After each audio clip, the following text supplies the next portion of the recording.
Okay, nabunot na po yung pipes, no? Ayan, no? Kasi walang gamit na yan eh. Tanggalin na nila kasi walang gamit. Ayan po. So dito yan, wala pa yan dyan. Saka dito tapos na ito pero wala pang per caps. At saka yan, no?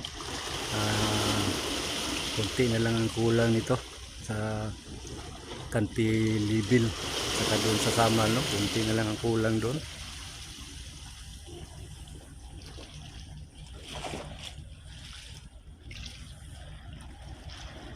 Yan pong foundation ng tulay, oh. Napakalaki. Ayaw ko anong sukat ito. Matibay masyado pagkatrabaho nila, no?